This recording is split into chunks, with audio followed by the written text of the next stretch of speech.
Good morning, everybody. It's Friday, the 3rd of February, 2023. It's Ickonic CEO Jamie Ike, and this is the Daily Download. Well, happy Friday, everybody. Finally at the end of the week, so it's the last one of these until Monday, and we've got a few interesting stories to go through this morning. This one from the Daily Mail Online here in the UK, in probably the most predictable headline ever. I think many of us are shocked, I should say.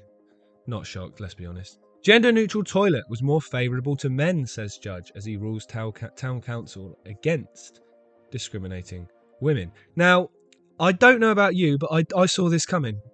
I honestly did. I thought that gender-neutral toilets would probably be something that men would favour over women, mainly down to the fact that men are stronger, invariably, and therefore would more easily overpower a woman and take advantage, which is, I completely understand the fears of most women, and that's why they're against these. And it's astonishing that so many people aren't. I find it truly astonishing. And I actually find as a man, it's a very weird enterprise, to be honest. I was in a gender neutral toilet once in Sweden because so many restaurants over there have them.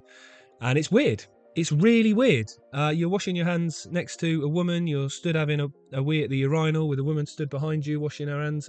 And it's just odd. It feels very uncomfortable. And I didn't like it. So I can completely understand why women don't and don't want it. And I think it's our duty, if it's a man's duty to protect and look after women in their lives and indeed women in general, then we need to fight back against this, because I've spoken about this many a time on this podcast and on my show, that this is an ideology being pushed by a very small number of people.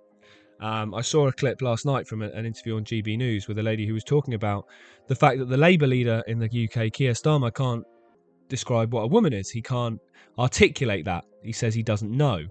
Now, basically what he's doing is he's pandering to a very, very tiny percentage of people, and in doing so alienating 50% of the population that just happen to be women, which is a biological female. We all know what a woman is.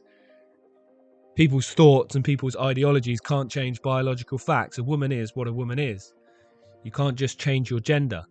I've got quite strong views on this, and I think I'm absolutely tired of having to, people biting their tongues, people coming out like Richard Madeley did this week and apologise for misgendering Sam Smith. Sam Smith's a man, clearly a very disturbed and very confused man who needs help, not to be made the poster boy of this ideology that they're trying to push on the world and trying to push on young people. It's really, really simple. So this story is I'm astonished that this is even news, that a judge has ruled that men are the ones that favour gender-neutral toilets. Of course they are. Of course they are. Of course it wasn't going to be something women wanted, was it? It's putting them in a very vulnerable situation. It's astonishing to me. Another story here from the UK. Energy firms are told to stop force-fitting prepayment meters. Now, for those of you that don't know, I'm sure most of you do, but for those of you that don't know, usually when you have obviously a gas or an electricity contract with a supplier, you have a gas meter or electric meter on the side of your house. You send them a reading every however long, and they then tell you what you owe them. Now, what they're trying to do now, and the reason they're trying to do this, is because they're trying to screw people. They're trying to put people in even more financial hardship because they want their money, and they've put their prices up, and they know a lot of people can't afford to pay. So rather than them be not out of pocket because they're recording record profits, but they want to pass that on to the consumer. So what they're doing is they're fitting these prepayment meters, basically, where you pay for the electricity in advance, and if you haven't paid, you can't use it. Now, the Times newspaper here in the UK, have found that debt agents for British Gas, that's British Gas, a company that used to be nationalised and should be the ones that are taking care of British people, had broken into vulnerable people's homes to fit meters. Now, that is disgusting. That is sick. How anyone can be a debt agent, I'll never know, because, it's a morally bankrupt institution to be a part of. Because you're literally going into the houses or knocking on the doors of people who clearly need support, clearly need help, clearly don't have the money to pay. Yes, there's people that skirt around the law and try and not pay things, but the majority of people that end up defaulting on either mortgage payments or car payments or energy bills or other various things, they're not there because they can't be bothered to pay. They're there because they can't pay. So then what they do is they put more interest on the payments, which means they spiral out of control. Then they send a thug who's not good enough to be a professional boxer to come round to your house to try and intimidate you into paying money that you can't afford. And if you can't afford it, they come into your house and take goods and belongings that are of the value of whatever it is that you owe. They come in, they lie, they say they've got authority, they say they've got rights, which they don't. And they intimidate vulnerable people. That's what used to happen. It seems to have gone one step further now, that they're actually breaking into people's houses and fitting these prepayment meters, enforcing this upon people, ensuring that they cannot get the heating and the warmth and therefore the gas, electricity to cook meals, to run fridges, to wash clothes, all those things that are needed. They can't afford to do that. And they won't be able to do that with these prepayment meters. So that's sinister enough, that the meters, and it's even more sinister that they're sending in enforcement agents into vulnerable people's homes. So when I hear the word vulnerable, I'm thinking elderly, I'm thinking, single mums of young kids, people that are not going to stand at the door and fight back. If someone wants to knock on my door and try and get in and fit a prepayment meter, then I'll fancy my chances. But a lot of people don't, and a lot of people are vulnerable because they're intimidated by authority. And these people prey on that. I've met enforcement agents before. I've seen them before. They're just playground bullies that have never grown up out of high school. The profession is morally bankrupt, and how anyone can do it and sleep at night, I don't know. This is a story from the Daily Express here in the UK. Fresh humiliation for the Royal Navy in Britain as £3 billion flagship aircraft carrier now needs even more repairs. Now, this is the Her Majesty's Princess of Wales aircraft carrier, which is just basically a giant boat that fits aircraft on it to take them around the world to shoot people and drop missiles and kill innocent people most of the time. So hardly something that we're going to want, you want in great shape. But what this goes to show is either one of two things, because this is so many times this has happened. So many times this has happened in terms of this particular, the Navy and a military industrial complex in general, both sides of the Atlantic, is weapons abort. They don't work. So either two things are done here. Either money's being spent on a bunch of rubbish, or it's being deliberately done and it's being wasted and it's being, ciphered off into various different places. So it's either incompetence or it's corruption. Either way, it's not a great look, is it? When there's people on the street, when there's people going hungry, when there's people who can't afford to heat their homes and having enforcement agents, as I've just said, go in to fit prepayment meters, and you're spending £3 billion on a ship that doesn't work. So it's not like that's giving people some, peace of mind, because as we always know, the Russians are coming. That's what we're told anyway. So at least we've got a good military to block them, to fight them if they invade. Well, we haven't. That's clearly been shown, because they can't even build a ship.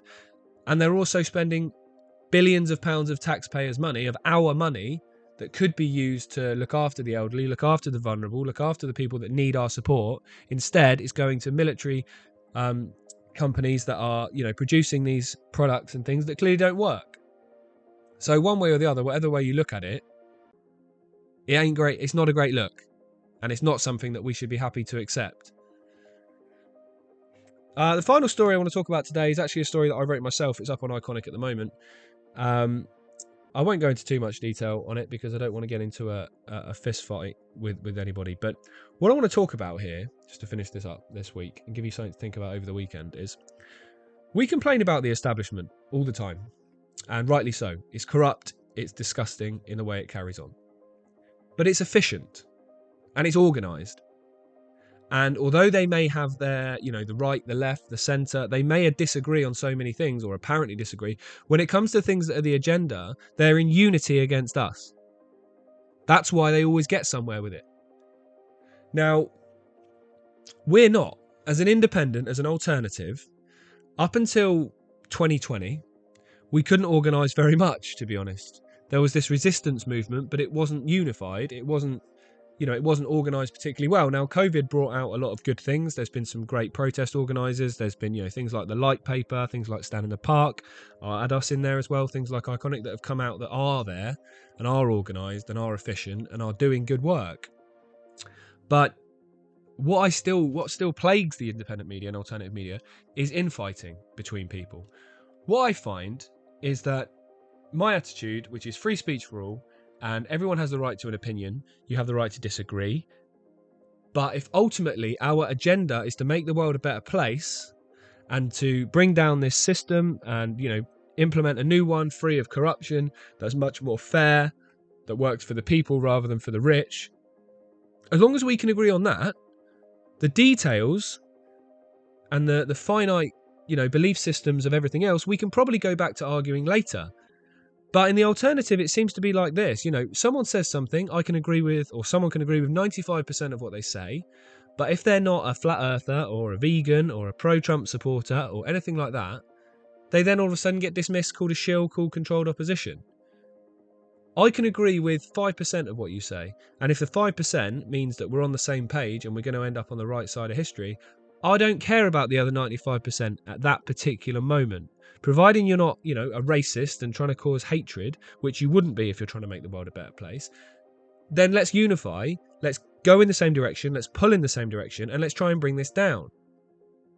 Whereas we have so much infighting. I'm sure anyone that has seen my Twitter feed in the last couple of days will know exactly what I'm talking about. I'm not going to name names, but there's clearly an attempt from lots of different corners of the alternative media, I won't just say one person, to cause disruption, to have infighting, to nitpick at each other, when aren't we all trying to fight for the same end? Let's stop this infighting. Let's come together. We don't have to agree on the finite detail, but we can all agree, I think, that the world is heading in a direction that is not good for any of us. So let's stand together and take a leaf out of the systems book. And stand together and we'll get somewhere. Because they always stand together when it matters, and they always seem to get somewhere. Maybe we need to learn from that, look at the way they are doing it, because it's worked, and use their system and use their plans against them. While we're divided, we're never going to change anything. So it's time for us to put down those fault lines. Yes, we can disagree on finite detail. However, I respect your right to your opinion as long as you respect my right to mine, and we agree that we need to make a change in the world. Then we can work together to achieve that. Today's inspirational quote to leave you with is from Amanda Gorman. There is always light, if only we're brave enough to see it. If only we're brave enough to be it. And I think that's a nice way to end this week, because we need to be the light, and we are the light, and it's time for us to be brave enough to be it and stand together and really make an impact in changing the world. I hope you have a fantastic weekend, everybody, and I'll be back with you at 10 a.m. on Monday morning. Goodbye for now.